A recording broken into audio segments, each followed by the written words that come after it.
Oi, gente, tudo bem? Bom, hoje falaremos sobre independência ou morte, ou então o 7 de setembro.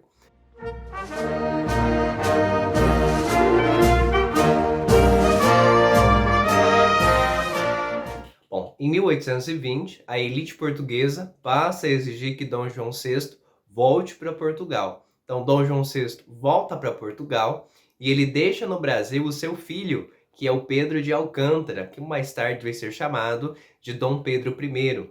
E dentro desse período que Pedro I governa o Brasil, é estabelecida uma regência. A palavra regência significa que é o período que ele governa até a sua coroação enquanto imperador do Brasil.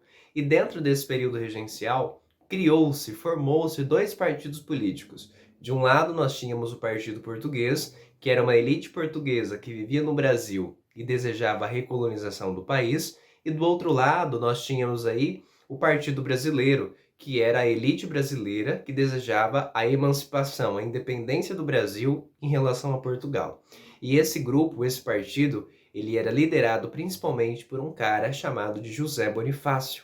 O José Bonifácio, então, ele fez parte dos grupos da elite brasileira, até porque ele era da elite. Bom, em meio a tudo isso, Portugal agora passa a exigir que Dom Pedro I volte a Portugal, pois eles acreditam que se Pedro I fica no Brasil, isso poderá aí acelerar o processo de independência.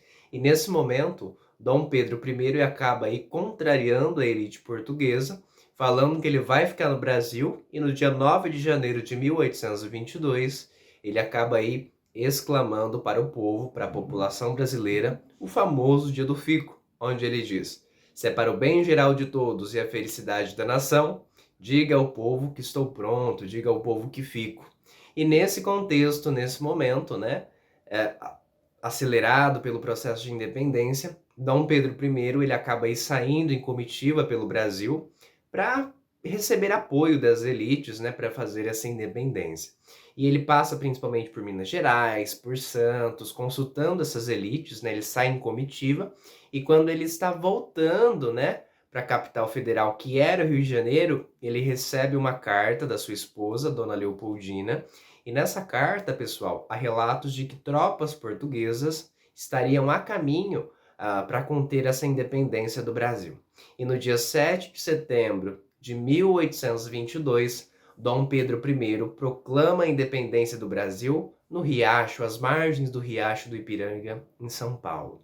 Pessoal, é importante salientar para vocês que a independência do Brasil foi uma independência sem povo, foi uma independência feita pela elite, que garantiria, que daria continuidade ao sistema escravocrata, que garantiria principalmente uma mão de obra escrava, que garantiria uma monocultura agroexportadora e os grandes latifúndios, que são as grandes propriedades.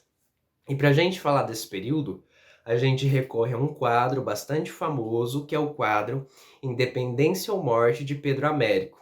Na verdade, o Pedro Américo ele foi um pintor contratado pela realeza, contratado pela corte, com o objetivo de utilizar a arte, né, para divulgar como que a nossa história é bastante masculina, branca e europeia.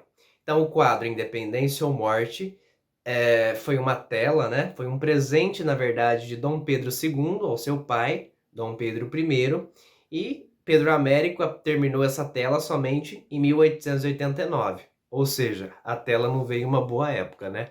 Ano da proclamação da República, da queda da monarquia, e nesse momento essa tela ficou guardada durante muito tempo, né? E quando pôde ser divulgada, criou-se essa versão monumental e bastante edulcorada de Dom Pedro I montado no seu cavalo, bastante pomposo, em cima de um pedestal. E seguindo essa versão, a independência do Brasil, ela teria sido realizada às margens do Riacho do Ipiranga, né?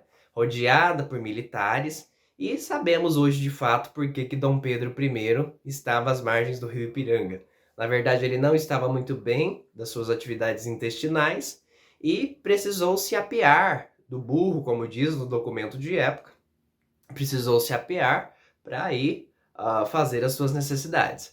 Um outro fato importante é que ele não estava de cavalo e nem de mula, ele estava de burro, gente, porque precisava-se de burro para cortar longos trechos. E sabemos também que Dom Pedro I não estava com todas aquelas vestes, porque ele havia ido encontrar a sua amante, que era a Marquesa de Santos. Então, pessoal, eu pergunto para vocês, nesse ano de 2022, que celebraremos aí os 200 anos da independência do Brasil, eu pergunto, que bicentenário da independência que nós vamos celebrar? Se a nossa independência foi uma independência sem povo, feita pela elite. Será que nós vamos celebrar uma independência que contemple, que seja mais ampla e que atenda a mais negros, mais mulheres e mais indígenas? Ou iremos celebrar a velha história? A história que aprendemos a partir do quadro do Pedro Américo. Pessoal, precisamos promover uma mudança na mentalidade histórica das pessoas. Agradeço imensamente a todos pela atenção e meu muito obrigado e um excelente feriado. E pensa aí, que independência do Brasil nós vamos celebrar neste 7 de setembro.